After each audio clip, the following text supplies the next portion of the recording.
बहुत लंबी चल रही है ये बरसात। बहुत लंबे अरसे के बाद अब सड़कें खुलने लगी है, लेकिन अभी भी बरसात थमी नहीं है। हिमाचल के बहुत से इलाकों में बरसात ने हालात ख़राब करके रखे हुए हैं। इस समय हम हैं बंजार रोड पे, वो रोड जो औट से बंजार के लिए जाता है। ये सड़क बाली चौकी तक तो तकरीबन ठीक है, लेकिन बाली चौकी से आगे बंजार के लिए इस सड़क के हालात बहुत ख़राब है। आपको दिखा रहे हैं हम किस तरह की हालत इस सड़क की है, किस तरह से रेंगती हुई गाड़ियां चल रही है। हर तरफ मलबा गिरा हुआ है, हर तरफ लैंडस्लाइड है, कहीं रोड बैठ गया है तो कहीं ऊपर से पूरे के पूरे पहाड़ नीचे आ गए हैं। इसी हालात के मद्देनज़र इस सड़क की जो हालत है उसको अभी 2 दिन पहले ही छोटे वाहनों के लिए खोला है, लेकिन ये हालत लगातार बिगड़ी हुई है। जब तक ये बरसात ख़त्म नहीं होती तब तक इस सड़क को पूरी तरह से ठीक कर पाना बहुत मुश्किल है। वैसे ठीक कर पाना कितना मुश्किल है आप समझ सकते हैं कि 2023 की आपदा में जो सड़कों की हालत हुई थी वो अभी तक ठीक नहीं हो पाई थी, तो 2023 में तो वो हालत और भी ख़राब हो गई है। कितना वक्त लगेगा इन सड़कों को दोबारा ठीक होने में, कितना वक्त लगेगा इन सड़कों की मरम्मत में, यह बता पाना तो मुश्किल है। लेकिन अगर अगली बरसात से पहले इसमें कुछ काम नहीं हुआ तो अगली बरसात में फिर ऐसी हालत होगी। और अगर जितनी बारिश इस साल हुई है इतनी बारिश अगले साल भी होती है तो ये हालत और ख़राब होती रहेगी। बाली चौकी से बंजार के बीच की सड़क की हम बात कर रहे थे, और सड़क अक्सर मतलब काफ़ी वक्त से जो है बंद पड़ी हुई थी पीछे, तो उसकी वजह से बहुत से जो एसेंशियल आइटम्स हैं उनका आगे पहुंच पाना बहुत मुश्किल था। जिसमें हम राशन की बात करें, दूध की बात करें, जो डेली यूज़ होने वाली आइटम्स है। लेकिन जो उससे भी ज़्यादा इंपॉर्टेंट होता है वो है पेट्रोल डीजल का यहाँ पहुँचना, क्योंकि सड़क पूरी बंद नहीं होती। कुछ एरिया में बीच में गैप रहता है जहाँ पे कि गाड़ियाँ चलती रहती है। तो ऐसे में सर आपका नाम जानना चाहूँगा पहले तो मैं। मेरा नाम भुवनेश्वर है, तो मैं यहाँ का ऑनर हूँ। ओके जी। तो भुवनेश्वर सर, ये इंडियन ऑयल का पेट्रोल पंप है राइट? तो यहाँ पे इस पेट्रोल पंप पे हम इनसे बात करना चाहेंगे कि क्या यहाँ पे अपडेट रहा जब पीछे से सड़क बंद थी, तो उस टाइम पे यहाँ पे कितनी शॉर्टेज थी, कितनी रिक्वायरमेंट रही? सर हमें बहुत दिक्कत हुई इसके लिए हमने खुद गाड़ी के लिए बहुत प्रयत्न करना पड़ा। लेकिन डीसी महोदय की तरफ से जो हमें आदेश हुआ था कि आप जो है जो स्टॉक होता है हमारे पास है, जो समझो कि एक इमरजेंसी स्टॉक था, उसको हम लोगों ने समझो कि हमारी गाड़ी 26 तारीख को 26/8 को आई थी। अच्छा। उसके बाद रोड बिल्कुल ब्लॉक था। अच्छा। और जिसकी वजह से ना तो यहाँ को नेटवर्किंग था ना ही रोड कनेक्टिविटी थी, तो इतनी परेशानी हुई कि लोगों के पास जवाब देना हमें मुश्किल हो गया था। लेकिन प्रॉब्लम सबसे बड़ी हम लोगों को ये रही कि रोड का ही बहुत बुरा हाल था।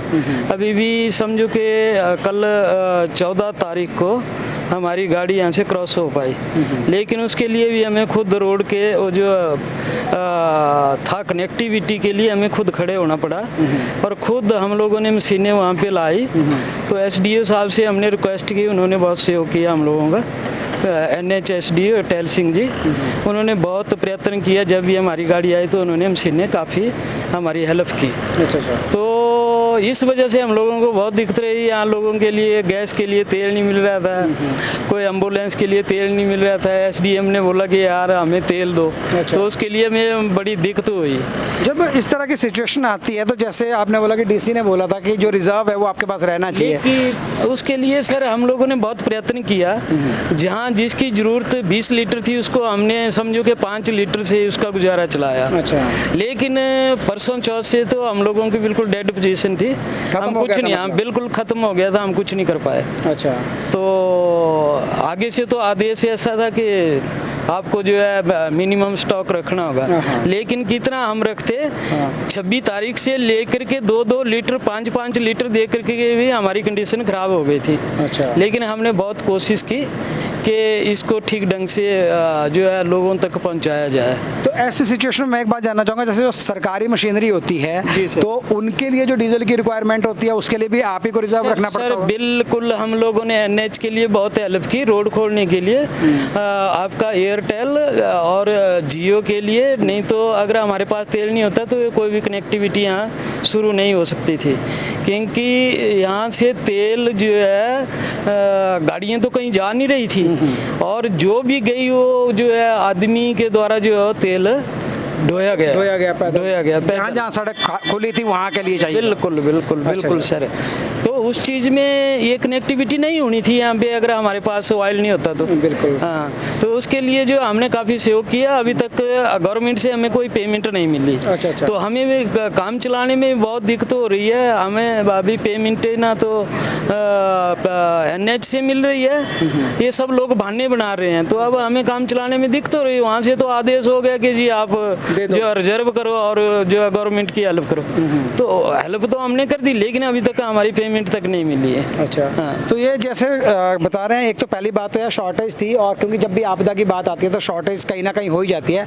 लेकिन सरकारी आदेश जब आता है रिजर्व को लेकर के, रिजर्व मेंटेन करने को लेके, और सरकारी मशीनरी जो भी सड़क को खोलने में काम आएगी, या बाकी जिस तरह से टेलीकम्युनिकेशन के लिए रिक्वायरमेंट है उसके लिए काम आएगी, उनके लिए जो रिजर्व है वो रखना होता है। तो इन्होंने जो है अपनी तरफ से जितना पॉसिबल था वो रख करके आगे प्रोवाइड किया। अभी तक ये पेमेंट्स का इंतज़ार कर रहे हैं। पेमेंट्स कब आएगी वो एक अलग बात है, क्योंकि अब जब धीरे धीरे जब हालात सुधर रहे हैं तो कहीं ना कहीं प्रशासन भी उसमें आगे बढ़ करके जो भी उनकी तरफ से हो सकेगा वो करने की कोशिश करेंगे। लेकिन कितना टाइम वो लगाएंगे ये बताना बहुत मुश्किल है अभी। बट फिलहाल अभी की अच्छी बात यह है कि इस पेट्रोल पंप तक कल जो है गाड़ियाँ पहुँच गई है और अब यहाँ पे नया स्टॉक आ गया है। बाकी बंजार के और क्या रहेंगे हालात आपको बताते रहेंगे हम आगे। जुड़े रहिए हमारे साथ।